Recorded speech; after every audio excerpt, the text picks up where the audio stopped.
सबसे पहली और अहम खबर जिसके मुतालिक मुझसे बार बार पूछा जा रहा था कि आखिर मामला हुआ क्या है और सनसनीखेज खबर यह है क्या, इसकी पूरी कहानी मैं आपके सामने रखने वाला हूं। लेकिन उन सबसे पहले जरा सा आपको माजी की तरफ जाना होगा। आपको याद होगा कि ईद के तीसरे और चौथे रोज यानी आज से करीबन 4 दिन पहले मैंने आपको एक खबर दी थी, और खबर मैंने यह दी थी कि एमक्यूएम पाकिस्तान के ईद के दिनों के अंदर अजीब सा ड्रामा देखा गया। एक दिन एक ग्रुप आता है, दूसरे दिन दूसरा ग्रुप आता है, और जिस दिन दूसरा ग्रुप आता है पहले ग्रुप वाले उस दिन टेलीफोन पर गुफ्तगू करते हैं, यानी कि फोन पे खिताब होता है। जिस जमाने में अल्ताफ हुसैन साहब यहां खिताब किया करते थे। अब मामला था 11 जून का।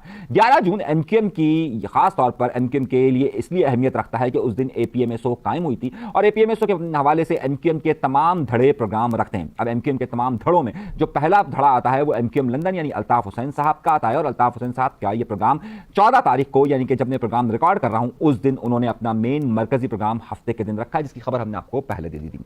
लेकिन एमक्यूएम पाकिस्तान ने 11 तारीख को प्रोग्राम रखने की बजाय 13 तारीख का रखा था। अब उसकी सबसे बड़ी वजह यह थी कि एमक्यूएम के जो लोग थे वो 10 तारीख को ज्यादातर वहां पर कौमी असेंबली के अंदर मौजूद थे। यानी कि ज्यादातर से मुराद ये कि अब एमक्यूएम में 2 ही 3 4 ही 5 लोग हैं ना कि जो सारे फैसले करते हैं। डॉक्टर फारूक सत्तार, खालिद मकबूल सिद्दीकी, मुस्तफा कमाल, अनीस कायम खानी, यही 4 5 6 7 लोग हैं। इसके अलावा एमक्यूएम में रहा क्या, तो वो थे कौमी असेंबली में। तो उन्होंने प्रोग्राम रखा 13 तारीख का। अच्छा, 11 तारीख को 10 और 11 की दरमियानी शब को इन्होंने एक केक कटिंग की, जिसमें अमीनुल हक साहब के जो एक ज़माने में एमक्यूएम में हुआ करते थे, फिर वो महाजिर कौमी मूवमेंट उस ज़माने में जिसे हकीकी कहा जाता था उसमें चले गए थे। उसके बाद ये 2012 में वापस आए थे, 2016 में फिर इनका उन्होंने केक कटिंग की थी, ये मामला हुआ था। लेकिन उसी दिन मैंने आपको खबर दी थी कि इसमें पीएसपी वाले नजर नहीं आ रहे। अब मैं पीएसपी का जब खास तौर पर लफ्ज़ इस्तेमाल करता हूं तो ज़ाहिर डिफरेंशिएट करने के लिए एमक्यूएम पाकिस्तान और पीएसपी का फर्क वाज़ेह तौर पर। अब 13 तारीख को यह प्रोग्राम था। अब इनमें मामलात यह हैं कि दोनों के दरमियान जो प्रोग्राम का अरेंजमेंट है उसमें बहुत ज्यादा मसला है। एमक्यूएम दर हकीकत कुल सुकड़कर जो है वो अगर आप अंदाजा करेंगे तो ज्यादा उनके कारकुनान नहीं रहे। पहले एमक्यूएम के लोग और अभी भी जो है एक लफ्ज़ इस्तेमाल करते थे, कितने लड़के हैं। अब वो लड़के सारे बुढ़े हो गए, लेकिन अभी भी उनको वो लड़के ही कहा जाता है। अब 13 तारीख को प्रोग्राम था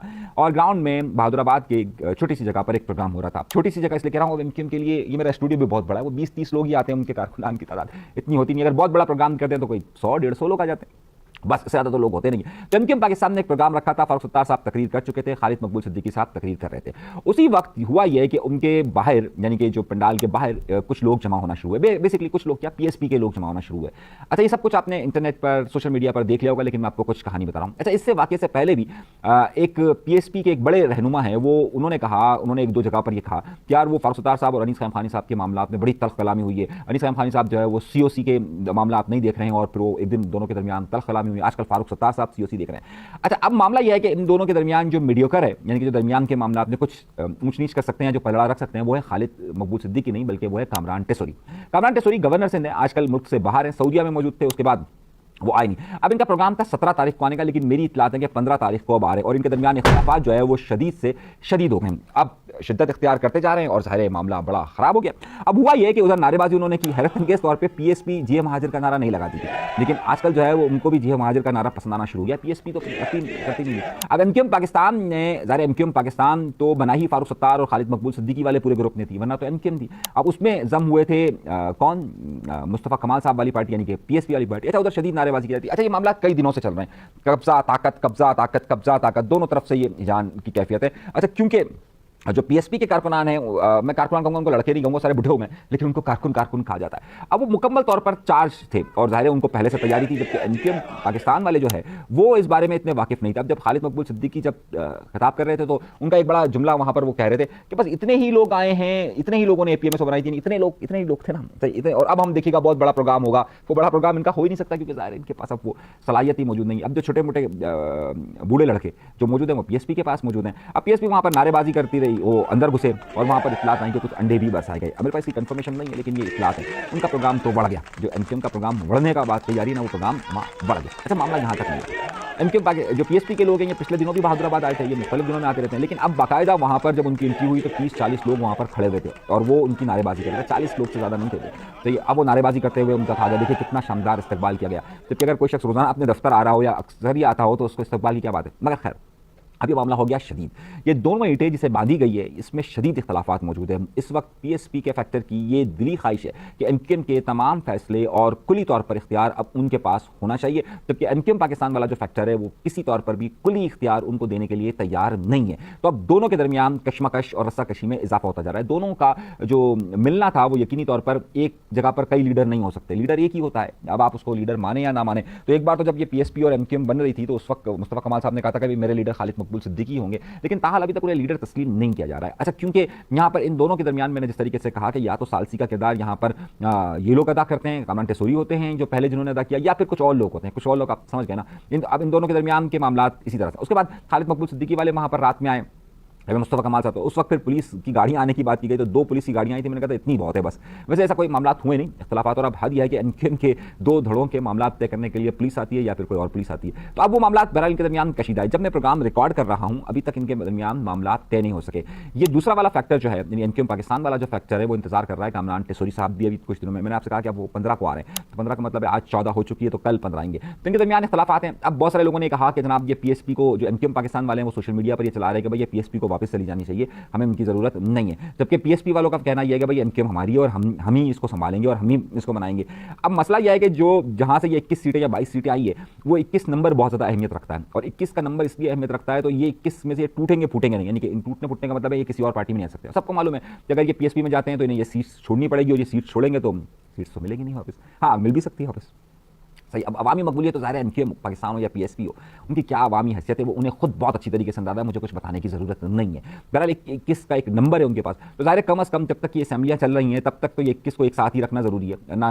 बहुत सारे मसाइल हो सकते हैं। अभी कोई नया फार्मूला इस शहर के लिए तरतीब पाया नहीं है, तो जब नया फार्मूला कोई तय पाएगा, फिर कुछ या किसी की मजबूत एंट्रियाँ होती हैं तो फिर ये समझ में आ सकता है। लेकिन ताहाल ये सूरत हाल इस वक्त गंभीर हैं और ये इसी तरीके से लड़ते झगड़ते रहेंगे। दोनों को जो है वो ये डिवीजन इनका रहेगा। तो ये डिवीजन अगर आप कोई समझते हैं कि ये खत्म हो पाएगा तो नहीं हो पाएगा। अब इसकी सबसे बड़ी वजह यह कि खालिद मकबूल सिद्दीकी साहब इलेक्शन कमीशन के अंदर रजिस्टर्ड इसके कन्वीनियर या आप चेयरमैन करार दिए जा सकते हैं। उनके दस्तखत या उनकी मर्जी के बगैर कोई भी मामला नहीं हो सकते, तो उनकी ज़रूरत हर सूरत में रहेगी। पीएसपी का फैक्टर ज़ाहिर है उसकी मजबूरी है कि उसको साथ रहना है, वरना ये सीट्स जो कुछ भी है वो उनके पास से चला जाएगा और ये बात आदमी सी और वो ज़ाहिर जाने भी उनको नहीं दिया जाएगा। तो ये टकराव की कैफियत मामूल की कार्रवाई आप इसको समझें। मैं ऐसे मामूल की कार्रवाई इसलिए कह रहा हूँ कि ज़ाहिर हर शख्स को वहाँ ज़्यादा से ज़्यादा इख्तियार चाहिए। अब वो छोटी सी ही जमात रह गई है, अब कोई एमक्यूएम के पास कोई बेतहाशा कारकुनान मौजूद नहीं है कि जिसको जो एक ज़माने में हुआ करता था और जिन्हें लड़के कहा जा रहा था वो बूढ़े हो गए। तो अब कोई उस सतह तक नहीं जाएगा मामला के कोई बहुत बड़ा ही इनके पास नई ब्रीड बिल्कुल भी नहीं है, बिल्कुल भी नहीं है इनके पास नई ब्रीड। अगर आप सब तंजीमों का जायज़ा लेंगे तो आपको हैरत होगी कि जो नई ब्रीड पर जितना कम काम इनकी तरफ से हुआ है, जो नई ब्रीड इनके पास नहीं आ पा रही है, नया नौजवान इनके साथ मुंसलिक नहीं हो पा रहा है, उसकी बहुत सारी वजूहत हैं और बहुत सारी चीज़ें हैं कि जिसकी वजह से नहीं आ पा रहा है। तो सारे इनके पास नई ब्रीड तो है ही नहीं और ना ये वही जमात ऐसा चलकर अपनी कमजोरी की इंतहाई सतहों पर पहुंच चुकी।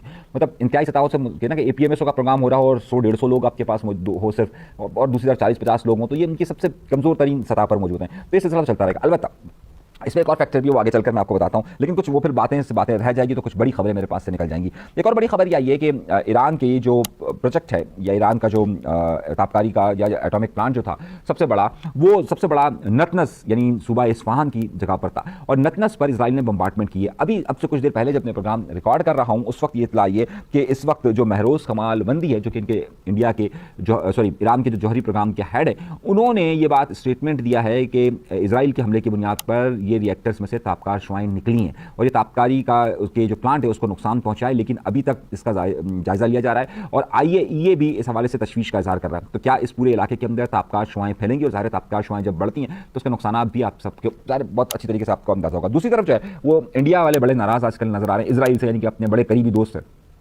हुआ ये कि इजराइल की वजारत दिफा ने जब इस बारे में एक वीडियो जारी की कि जिसमें उन्होंने दिखाया कि किस तरीके से ईरान के मिसाइल्स अटैक कर रहे हैं और उसकी रेंज क्या है, तो उसमें उन्होंने कश्मीर को पाकिस्तान का हिस्सा करार दे दिया। उस पर इंडिया वाले बड़े तपे हुए हैं, बहुत गुस्से में बैठे हुए हैं कि जनाब ये हो गया और यूँ हो गया, और हकीकत तो यही है। दूसरी तरफ जो है वो आज पाकिस्तान के वज़ीर दिफा ने यानी ख्वाजा आसिफ साहब ने बड़ा अहम बयान दिया है। उन्होंने कहा है कि अभिनंदन को हमें हवाले नहीं करना चाहिए और अभिनंदन की हवालगी ही हमारा सरेंडर था।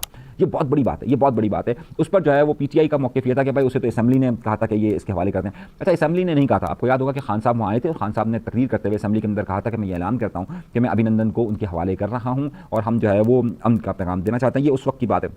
तो इस पर वज़ीर ख़ारजा ने बड़ा ही शदीद रद्द-ए-अमल दिया। अच्छा खैर, ये सारी सूरत-ए-हाल तो मैं आपको कुछ बड़ी-बड़ी खबरें जिस तरफ थी, मैं 2-3 व्लॉग्स और करूँ, 2-3 मैंने अभी खबरें रिकॉर्ड करवाई हैं, वो बहुत अहम है कि आखिर इस वक्त जो कुंभ में सुर्ख परचम लहराया गया उसकी क्या वजह, उसकी पूरी तफसीलात में अगले उसमें मेरे पार्ट में देखिएगा। लेकिन अभी जो फोकस्ड है वो हमारा ये है कि इजराइल और ईरान के दरमियान मामला संगीन होता जा रहा है और जो इतवार को मुज़ाकरात होने थे वो भी नाकाम हो चुके हैं। तो अब आपको तय दर पे हमलों का सिलसिला अगले चंद दिनों तक नजर आएगा। यूरोपीय ममालिक चीन की तरफ से जो सालसी का मामला था वो भी अभी तक रुका हुआ है और ईरान की तरफ से इस पर शदीद रद्द-ए-अमल लिया जाएगा। दूसरी तरफ इजराइल भी इस मामले को दे रहा है। ये बात बिल्कुल ठीक है, अगर आप मेरी इस बात से बहुत सारे लोगों ने एतराज़ किया था, लेकिन मैं अपनी बात पर कायम हूँ कि अगर आप मुस्लिम ममालिक की अगर थोड़ा सा आप लिस्ट देखें, गुज़िश्ता 30-40 सालों का अगर अमल देखें, तो उसमें ईरान ही है कि जिसने इजराइल को किसी न किसी तौर पर रोका हुआ है और इजराइल की सहूनी कुव्वत के खिलाफ लड़ रहा है।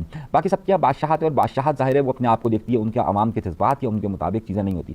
ईरान में मरी ही सही लेकिन एक जमहूरियत ज़रूर मौजूद है, लेकिन वो जमहूरियत की वजह से एक मरी हुई से एक नीचे का एक जमहूरी सेटअप है जहाँ इलेक्शन भी होता है। वैसे तो आयतुल्लाह ख़ामनेई साहब का फैसला हुर्फ़े आखिर होता है, लेकिन बहरहाल नीचे उनका सदर वगैरह का इंतखाब एक अलग प्रोसेस, कंट्रोल प्रोसेस के तहत ही सही, लेकिन एक आवाम ज़रूर करती है। ज़ाहिर है आवाम की फिर ख्वाहिशात और आवाम के सोचने का अंदाज़ होता है, क्योंकि बाकी सब जगहों पर क्योंकि बादशाहती निज़ाम मौजूद है और बादशाहती निज़ाम ज़ाहिर है अपनी तरफ से फैसले करता है, अपना फैसला करता है, वो जहाँ चाहता है वो बेहतर समझता है, उसको अपना आराम चाहिए होता है, जंगो जदल से वो बचने की तरफ जाते हैं, कोशिश ये करते हैं कि जितना कंट्रोल वो कर सकते हैं उसको करें। तो ज़ाहिर है इसमें बहुत सारी बात है। अच्छा खैर हम दोबारा से उस टॉपिक पर से मिस हो जाएगा। अच्छा आज 14 तारीख को फिर एमक्यूएम लंदन भी अपना प्रोग्राम रख रही है और जो 13 तारीख वाले हैं उसका असर अभी तक गया नहीं है और अभी जो मेरे पास ताज़ा इत्तलात आ रही है कि उसमें कुछ लोगों ने आपस में राब्ते करने की कोशिश की है, मामला को अफ़हाम व तफ़हीम से हल करने की कोशिश की है, लेकिन खालिद मकबूल सिद्दीकी साहब अपनी जगह पर कायम है, फ़ारूक सत्तार साहब अपनी जगह पर मौजूद हैं और मुस्तफ़ा कमाल साहब एंड अनीस खानी साहब जो हैं वो अपनी जगह पर मौजूद हैं। तो ये सियासत है, खिंचातानी की चलेगी, ताकत हर एक शख्स को चाहिए होती है, मगर अब वो ताकत वो है कि जो ना होने के बराबर है और ये किसी के मरहून मिन्नत ताकत है। ये ताकत इनकी अपनी नहीं है। अगर कोई भी ये दावे करता है कि जनाब मेरे साथ इतने कारकुन और मेरे साथ मौजूद हैं,